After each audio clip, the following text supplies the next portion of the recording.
The one thing they're trying to cope with right now, Anita, is something they've absolutely never seen before. It seems like these militants went into the city prepared to take hostages, not just at one location, but at several locations. We could have as many as 3 hostage dramas unfolding right now. We've certainly been trying to get across that. The problem with the intelligence services, they're not prepared for this. They are prepared for trying to evacuate large centers where there are thousands of people milling about, for trying to defuse bombs, for trying to basically take out gunmen with snipers. A hostage situation incredibly difficult and delicate. The problem here is, as Max was just explaining, you've had the counterterrorism top cop in Mumbai killed trying to go into one of these situations. You also have 2 of his deputies killed. Once we start this process of negotiation, if there's any kind of negotiation, really the military at this point may be trying to take the lead and saying, okay, well, where do we go from here? They are probably trying to secure those locations, trying to figure out who these people are. As we have been discussing, though, throughout this coverage, as many Indian commentators have said, that right now there is a bit of a black hole in Indian intelligence. They do not have a grip and have not been able to infiltrate the many mujahideen, pan-Islamic groups that are now fighting to try and destabilize India. And that is the problem. They do not have that inside information right now. We are looking at live pictures, Paula, of outside the Oberoi Hotel in Mumbai, one of the sites, one of the targets of these coordinated attacks. We see police, we see security officers, we see people outside this hotel. Again, there's a lot of sense of confusion about what is actually happening, simply because there isn't a lot of communication that's taking place right now, understandably, as security officers try to figure out what's going on. We understand there were, according to our producer there, that another explosion was heard. But going back to any of these groups that may have been responsible, we're talking about, from what the reports we've been seeing and reading, that these are young guys. There are some 30 guys between the ages of 22 and 25 years old, possibly getting to a hotel like the Taj by boat.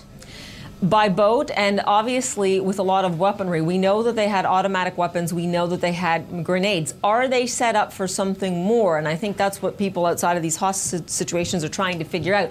But also young men with demands. They had a very vague demand to Indian TV, saying that they wanted all mujahideen right now in Indian prisons to be released. This is what the Indian authorities had not been expecting, what they absolutely are not prepared for. And it's going to be a very difficult situation throughout the day today. From what they're doing right now, Manita, this is very familiar to me in terms of how I've seen Russian authorities deal with incidents of Chechen terror. What they tend to do is not necessarily the way a lot of different intelligence authorities may handle it, which is try and secure the hotel as much as possible. Try and make sure that you can get as many people to safe spots as possible. And then when you're left with this core value, what seems to be a core group of high value hostages, that then you open the lines of communication between the hostage takers and the intelligence community. Maybe that is going on the ground right now. Unfortunately, from what Malika has been telling us, at least what's going on outside the Taj, is there is a lot of commotion. There is a lot of confusion. There is gunfire. There are explosions. Keep in mind at these hotels right now, there happens to be fires ongoing and raging.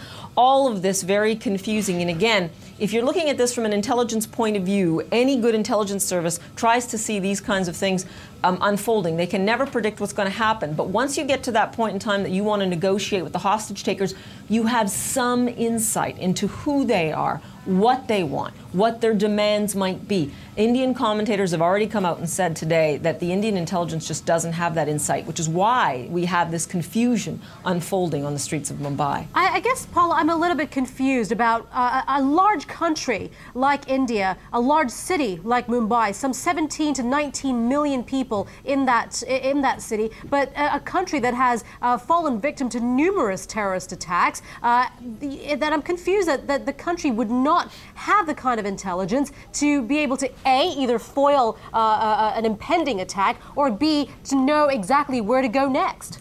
It's not that they don't have the intelligence, it's that they just haven't focused their attention there. They've had their hands full with Pakistan, they have their hands full with Kashmir. And again, these groups are very complicated and very splintered. And they really need to have a much more sophisticated operation out there than they already have. Obviously, they have their hands full.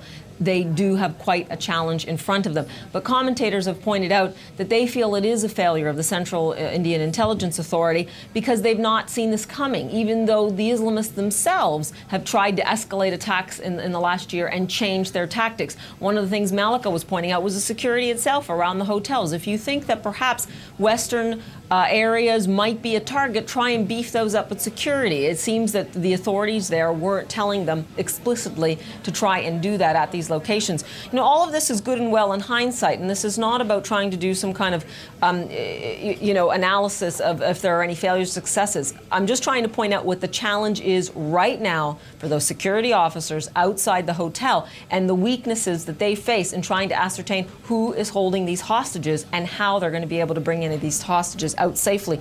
Again, can't emphasize enough, these hostage takers made a point of taking Westerners. Perhaps they thought that by doing this, it would give them more leverage. It was clear that the plan all along was to take hostages. This did not happen by accident.